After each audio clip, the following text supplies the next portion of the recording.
Thank you, everybody, for coming to the Aaron Torres Podcast YouTube page. If you could do me a quick favor, see that little subscribe button at the bottom of your screen? Go ahead, click that subscribe button. Really does help our channel grow, our audience grow, and I really do appreciate it more than you know. So click that subscribe button. Appreciate your support. Now, here's the video that you came here for. Time to talk Arkansas Razorbacks. It is time to talk John Calipari. And it is time to talk about a team that is now 0-3 in the SEC after losing at home to Florida on Saturday at Bud Walton Arena. Final score of that game, 71-63. In some ways, it was closer than that. In many ways, it absolutely wasn't. But for the first time, how about this? Since the 1988-89 season, John Calipari is 0-3 in league play. For those scoring at home, that was his first year at UMass, okay? So survived the UMass days, the Memphis days, the Kentucky days. 0-3. He has not been 0-3 in league play since his first year as a head coach in the 88-89 season. Now, there's a lot of negative. I do find this part interesting, though. And by the way, there is a stat I'm going to drop in a minute that kind of blows me away. The one thing I will say, if you're an Arkansas fan that was wondering what it's like being under the John Calipari microscope, I was thinking this game is kind of the metaphor of that, right? Listen, you never want to be 0-3. You never want to be 0-3 in league play. You only have one great out-of-conference win with Michigan. But it is worth noting, Oklahoma was ranked and is 0-3 in league play. Texas was ranked in the preseason, has great NIL, and is 0-3 in league play.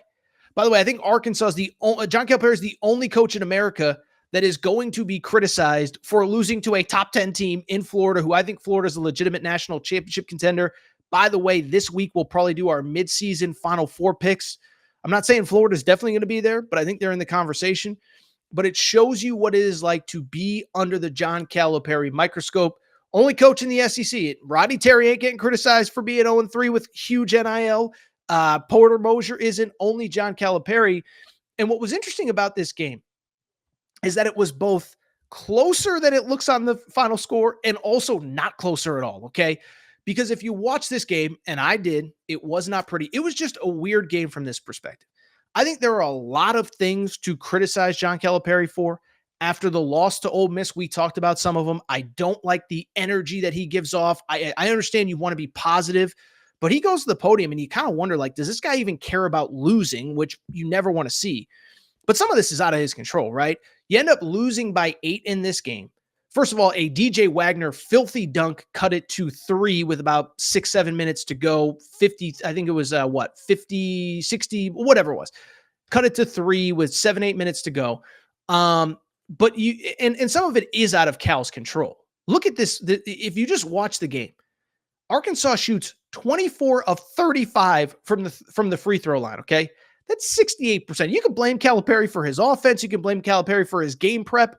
When you miss 11 free throws and you lose by 9, not all of that is on the head coach. They actually lost by 8. Not all of it is on the head coach. So 11 missed free throws. The three-point shooting has obviously been abysmal since SEC play started. Now, I think the disappointing thing is the one thing that you can never say about John Calipari's teams. They've been good, they've been bad, but they've never not been tough. Well, they got bullied on the boards against Florida. And by the way, I think part of this is Florida's a really good team. They are a gang rebounding team. They out-rebound Arkansas by 10, but it was the same thing that we saw against Tennessee. There'd be moments where they were right there, where they cut the lead to 3, to 5, to 7. And it's just like, can you get one stop and can you get a board? And they couldn't.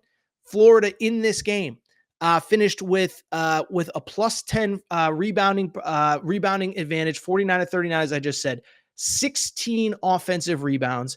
And this was the stat of the game.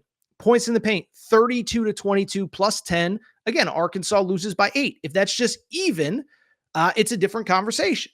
By the way, here's the other thing, and I don't have the stat in front of me, the number of missed layups. So that's not all on Cal.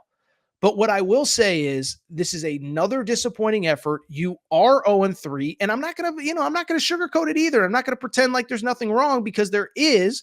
And it's just crazy. There's just a lot to think about. But what I will say, because there was one stunning stat that I saw, and I think it's a little bit over the top, but I do think it's kind of worth noting. Producer Matt, pop up that tweet that I sent you there very late in the day, because Bart Torvik has run, Bart Torvik's one of these analytics websites. They've run chances of a team getting an at-large bid in the NCAA tournament. Right now, if this basically based on what we've seen so far, will this team get an at-large bid? Auburn is at 100%. Like, it would take basically Auburn losing basically every single game the rest of the year for them not to get an at-large bid. Tennessee is at 99.9%, Alabama at 99.9%, Florida at 99.9%, Kentucky at 99.7%, Mississippi State at 99.6%. So let me do some math here. 1, 2, 3, 4, 5, 6 teams in the SEC are at 99.6% or better to get an at-large bid. Arkansas is not there. Arkansas is at 10%. 10%, which means if you played out the season 100 times, based on what we know now and what we think we know going forward, Arkansas would get an at-large bid one time out of those final 10. Now, if you're an Arkansas fan, let me be a little bit glasses half full here. First off, I think that number is a little bit misleading and kind of dumb for two reasons. First off, for all the criticism of Arkansas, they do have one very good win. That's Michigan. But more importantly, they have no bad losses. And that, to me, is an important part of this conversation. They're not going to be, listen, they're whatever, 11-5 right now. I don't think they're going to be, 26-6 on Selection Sunday. But they have no quad 2, quad 3, quad 4 losses right now. So there's no loss that's going to anchor them down all year. There's no loss to, Central Arkansas or Eastern Illinois or Central Connecticut. I use all these directional schools all the time. That's a positive. The other thing that is a positive if you're Arkansas is the fact that basically every game in the SEC, certainly every road game, is a quad 1 opportunity, okay? So by the way, they play at LSU this week. LSU stinks. That is still a quad 1 opportunity based on the metrics. At least for right now, LSU's kind of on the cusp. They play at Missouri. Missouri is a quad 1 opportunity later on in the week as well. So if you're trying to be positive, and I still think there are reasons to be positive, believe it or not. I'm trying to be glasses half full tours here. But I do think there are reasons to be positive, and the reasons, in my opinion, are pretty straightforward. One, I said this on Friday's show, and I got a lot of pushback for it. But if you go back to last year, for all the criticism of how it ended in March, and it was justified, remember, final 8 games of the regular season, Kentucky was 7-1.